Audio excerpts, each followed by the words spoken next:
Philip and I have just woken up. It's the most spectacular view to wake up to, and this has been the theme of our holiday on the Royal Scotsman.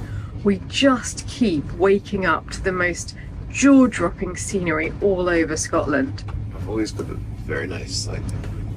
So smooth, Philip. I'm starting the day with a surprisingly warm, powerful shower on the train, and then it's time to get ready for the final breakfast. It's the last breakfast, and I've chosen omelette Arnold Bennett, which is smoked haddock, cheddar, and onions. Powerful way to start the day. As we go back to the cabin to get our things, we're crossing the Firth of Forth, and that means we're nearing Edinburgh and our final destination.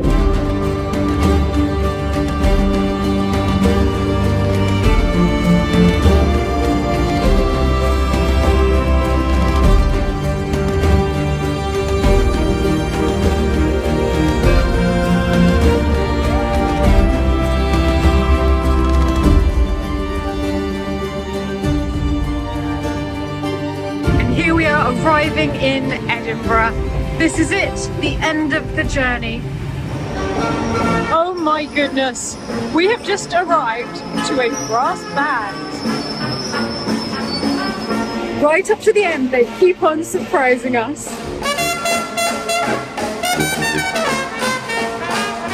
And final gift, water and chocolate for the journey. Thank you so much. It's been a pleasure. And thank you for that amazing massage. Absolutely. Happy journey.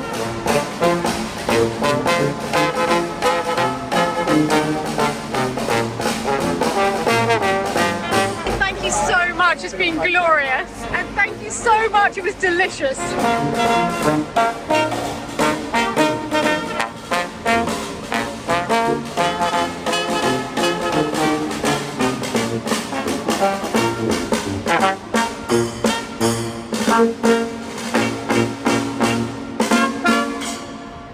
It was amazing. I don't want to go. We almost don't want to go back. But now we go back to Antoine, so for us it's a great motivation. Give him a massive hug. It was like magical. It's so sad to say goodbye to Nick and Marie, but we've had the most wonderful time together, and we're going to see a lovely friend. We're going to go and see Philip's friend Micah, who's a tour guide at Mary King's Close, a selection of 16th century alleyways that still exist underneath the foundations of another building. Unfortunately, because they're underneath a government building, I can't film down there, but this gives you a little idea of the intricate alleyways that we're going to be stepping back in time to. Have a great day. Thank you so much. In the whole gift shop, that's what you've gone for. Do we think a Galahad needs one? I'm worried he'd like swallow the little Yeah. eyes. I won't buy him anything that's not meant for dogs, but it's quite He would cute. love it, yeah. I miss him. Marie just sent us this little video of Galahad playfully pouncing. It's making Philip miss him even more.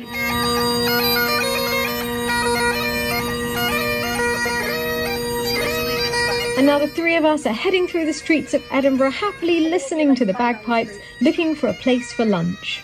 We're looking for somewhere to eat, and somehow we've walked all the way up the Royal Mile to the castle, which is not where we're intending to go, but it is rather spectacular. I'm pretty happy we've come all the way up here, and extraordinarily, there's been a building on this site since the Iron Age.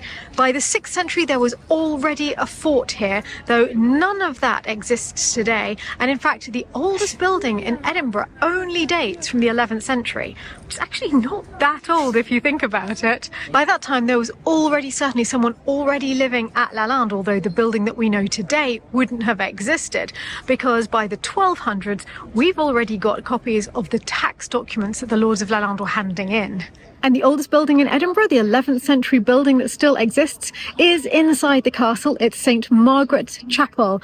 Margaret was a Queen of Scotland, also a saint. Margaret was born around the year 1045 in Hungary. Her father was the exiled son of the English king, and her mother was a Hungarian or German princess, no one is quite sure. One day in Margaret's life, there was a very fortunate navigational incident at sea. She was on a ship trying to get away from the troops of William the Conqueror, when instead of reaching the continent, the ship reached Scotland. So it was really far off course. But once in Scotland, she met the Scottish king, who fell madly in love with her. That king was Malcolm III, and they married in 1070, and she brought a lot of changes from the continent to Scotland. Along with them, and presumably making her Philip's favourite saint, was the use of cutlery. But she was also extremely pious. She fed the poor. She paid to free slaves. She promoted art, culture and education. And for those of you who saw us crossing the magnificent Firth of Forth this morning on the train, she also started the first ferry crossing, the Queen's Ferry, which is the only way that there would have been to cross the Firth of Forth before that spectacular bridge that we saw today. Margaret was made a saint by Pope Innocent IV about 150 years after her death. She did build churches, but strangely not the one in her memory here. St Margaret's Chapel was actually built by her son, King David. Having become quite obsessed with chapels since the renovation of the chapel at Lalande, I couldn't not come into the castle just to see St Margaret's Chapel. So let's go and have a look at it now. It's a masterclass in Scottish Romanesque architecture. You can see the simple Roman arch of the doorway, and inside you can see the simple stone barrel vault. And it's quite touching to think that we're standing inside Edinburgh's oldest building, built by a son in loving memory of his mother, a half English, half Hungarian princess who washed up unexpectedly on the shores of Scotland, bringing culture, art, piety and cutlery in her wake. When I was younger, I loved visiting palaces, historic homes, anywhere people had lived, and I was much less interested in churches and cathedrals because I didn't feel that connection with people in the past actually living out their lives, their passions, their emotions in those places. But since restoring the chapel at Lalande, I feel very differently about that because there I learned about the Nadaic family, why they built the chapel, how they poured all of their love and their money into it because it was so precious to them. And now it's the stories behind the building of these chapels that I'm fascinated by, and St Margaret's Chapel is no exception. We're at the Cannonball restaurant with stunning views of the castle, and they have a wee menu where you can order 3 things that arrive tapas-like, though the first one's arrived and it's looking like a full 3-course meal. It doesn't look very tapasy to me. This is my wee Caesar salad with little gem lettuce. Thank you for that tour, Micah. You were superb. It was really, really interesting. Philip laughed at all of my jokes. My favorite was when she said, be careful on these stairs, someone fell down it last week. It was me. I've had my wish. I wanted haggis for lunch. I mean, whilst we're in Scotland. So these are haggis balls, cannonballs, on whiskey cream with pickled turnip in the middle.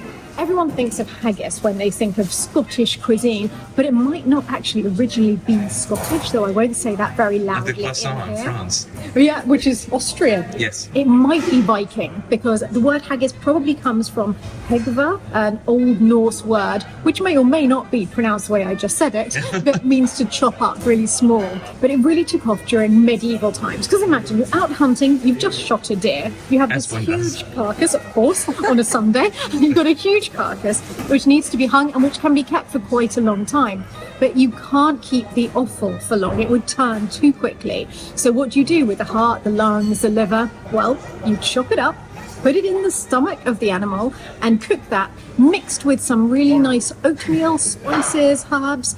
So it sounds disgusting, but sausages sound disgusting if you think about it. It's actually incredibly delicious because the herbs and spices are so good, and the addition of oatmeal is delicious. Haggis really became the symbol of Scotland when Robert Burns described it as the chieftain of puddings, and it quite often gets piped in with someone playing the bagpipes next to it to ceremonial Burns night suppers, which makes it probably the only foodstuff in the UK to regularly come with a musical accompaniment.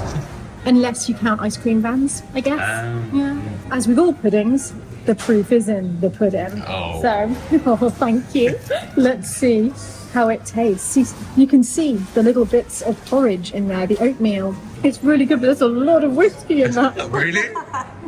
So you're not driving? That made it Scottish then. It's really good. Right? I am now officially alarmed by how much I'm eating on this holiday, full stop. I mean, this was the tapas fish and chips. This is the size of my hand. It's massive. And you've got the big fish and chips. Yes. And I really love yours, Micah. That looks so pretty. Fennel. It's so Pretty good. fancy. I think you win. But I will steal some chips from later. Now I'm going to go and check into our hotel whilst Philip catches up with Micah for a little bit longer, and then I'll meet up with them both again this evening for for dinner. This is our hotel for the evening, and there's one thing that's making me feel very at home. It may not be Thor, it's Colin the Peacock waiting outside Preston Field House. He's very beautiful. You will not believe our rooms here. I've just spent about an hour unpacking everything. I wasn't going to bother unpacking, but it was so beautiful I wanted to settle in. I did not book a suite, but we've been upgraded to the Benjamin Franklin suite. And when I asked why, they said, oh, when we have availability, we do try to upgrade everybody, which is incredible because I've been lucky in the past. If people know that I'm coming and I'm a vlogger, quite often we'll get an upgrade because people want to show their nicest rooms in the vlog. But I didn't tell Preston Field House anything about the vlog. They didn't know. And this has been a complete surprise. This is the sitting room with the most extraordinary wallpaper. It's wallpaper in the shape of swags, as though there's silk taffeta swags on the walls. I've seen this paper before in red, but I've never seen it in yellow. And I love the fact that even the curtain rings are part of the wallpaper. And you can see how beautiful the building is that we're in. And even though we're only 15 minutes from the heart of Edinburgh, we're surrounded by beautiful gardens. And I can't see him now, but I swore I saw a Highland coo in the distance earlier. I arrived to find champagne and water on ice, biscuits and chocolates. And very importantly for me, I have a great desk to edit at. I put all of Philip's clothes in wardrobe number 1. This is bathroom number 1. And then around here, we have wardrobe number 2 with all of my clothes in. And the bedroom. Look at that bed. I'm very enthusiastic about this room with its dramatic black walls and all of the lovely prints of Edinburgh. And then round here is bathroom number 2, which I've completely taken over with all of my products. And I could be wrong, but I think that's probably a bust of Byron overlooking the room. I don't know if I'm going to have much time to loll around on the chaise longue looking at the view, but I definitely think I need to try to schedule that in tomorrow morning. I got so excited that I fully unpacked all of our things in there. Look at the scarves of my father's art, all perfectly rolled and ready to use. In fact, the hotel is so lovely, I've decided it's silly for us to go out tonight, and I've booked a table for the 3 of us in the restaurant here this evening. I just want to show you this chair closer up because it's all embroidery. Absolutely extraordinary fabric. Philip is going to absolutely love this place when he gets here. Tempted though I am to start on the champagne, I will wait for the others. I'm going to go for sparkling water. So it's time for some sparkling water and a spot of editing whilst I wait for the others. It's such a beautiful evening that I thought I'd come out and see the gardens all lit up at night. I just found this gorgeous conservatory. It's all lit with fairy lights. There's a little tapestry at the back there. Like a little room in the garden. There's surprises round every corner. I just got a phone call from Philip. He's on his way back. Mike is not going to join us this evening because her dog Audrey hasn't been feeling very well, so she's going to stay with Audrey, but I think we'll be seeing her again very soon. And I told him that the room is so incredibly beautiful that we should stay in. So in fact, we're just going to order Greek food to be delivered to the room. And a martini. Thank you so much. This is the wine I got. Yes, we brought wine with us, but look at the room. Yep. M&S Nibbles, I love you so much. Well done, you did really well on the snacks. I've never seen a hotel room like it. It's very nice. It's such a very empire. I'm so excited. We couldn't have hoped for a nicer end to our stay in Scotland. So I'll say goodnight to you all and slán from Scotland. And next time we see each other, we'll be going back to Lalande.